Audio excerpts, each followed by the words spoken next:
చూడండి ఫ్రెండ్స్, మా చెట్లో కాసిన జాంకాయలు చూస్తుంటేనే నోరూరుతుంది కదా, తినాలనిపిస్తుంది కదా జాంకాయలు. ఇప్పుడు జాంకాయల సీజన్ కాబట్టి ఇప్పుడు జాంకాయలు మా చెట్లో చాలా బాగా కాసాయి. ఇప్పుడు చూడండి, మా నాన్న ఒక జాంకాయని కోస్తున్నారు, అంటే కట్ చేస్తున్నారు. కట్ చేసి ఆ జాంకాయని బాగా పీసులుగా తీసేస్తారు ఇప్పుడు మా నాన్నగారు.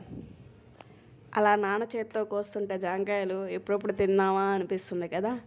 ఎప్పుడెప్పుడు ఆ పీసులు కట్ చేస్తారా, వాటికి ఉప్పు కారం ఎప్పుడెప్పుడు వేస్తారా అని చూస్తూ ఉన్నాం. చూడండి, ఇప్పుడు మా నాన్న ఉప్పు కారం అన్నిటినీ అప్లై చేసేసి ఇస్తారు. అంటే ఉప్పు కారం ఇప్పుడే కలిపారు మా నాన్నగారు. వాటికి ఇప్పుడు చూడండి, వాటిని ముక్కలుగా విడదీసేసి అలా పెట్టేశారు.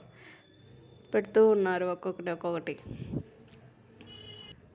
అలా ఒక్కొక్కటి పెడుతూ ఉన్నారు. చూడండి, వాటిని ఒక ఫ్లవర్ షేప్లో పెట్టారు. ఇప్పుడు చూడండి, ఉప్పు కారాన్ని కలుపుకున్నాం కదా, ఆ ప్లేట్ని మిడిల్లో పెట్టేశారు మా నాన్న. చూడండి ఇప్పుడు ఎలా ఉందో, ఒక ఫ్లవర్ షేప్లో వచ్చింది అది. చూడండి, ఇప్పుడు మళ్ళీ వాటిని ఉప్పు కారం మిడిల్లో ఎలా పెట్టేశారు, ఆ ప్లేట్లోనే పెట్టేశారు జాంకాయలు తీసుకొని. ఇప్పుడు చూడండి, అవి కూడా ఒక ఫ్లవర్ షేప్లో ఉన్నాయి కదా. మా నాన్న ఉప్పు కారం స్పూన్కి ఉంది కదా, దాన్ని అప్లై చేయడానికి చూస్తున్నారు చాక్తో. అది అవ్వట్లేదు. అందుకని మా నాన్న ఇట్లా అవ్వదని చెప్పి ఉప్పు కారాన్ని చేత్తోనే పూసేస్తున్నారు జాంకాయలకి.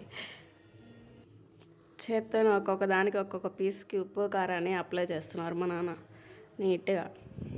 అన్నిటికీ అప్లై చేసుకొని మా నాన్న అలా పూస్తూ ఉంటే మాకు జాంకాయలు ఎప్పుడెప్పుడు తిందామా, నాన్న ఎప్పుడెప్పుడు ఇస్తారా, ఆ జాంకాయ పీసులు ఎప్పుడెప్పుడు తిందామా అనిపిస్తూ ఉంది. నోరు ఊరిపోతుంది, మాకు లాలాజలం ఊరుతుంది.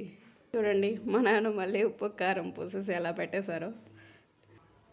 అలా పెట్టేశారు కదా, మాకు చూస్తుంటే మా నాన్న చాలా బాగా పెట్టేశారు డాడీ, మాకు ఇంకా 2 పీసులు ఇవ్వండి చాలు అని చెప్పేసి తీసుకొని తినేసామన్నమాట. ఇంకా 2 పీసులు ఎక్స్ట్రా అయ్యండి డాడీ అంటే మళ్ళీ ఇంకొక జాంకాయ కోసి అలాగే ఇచ్చారని మాకు.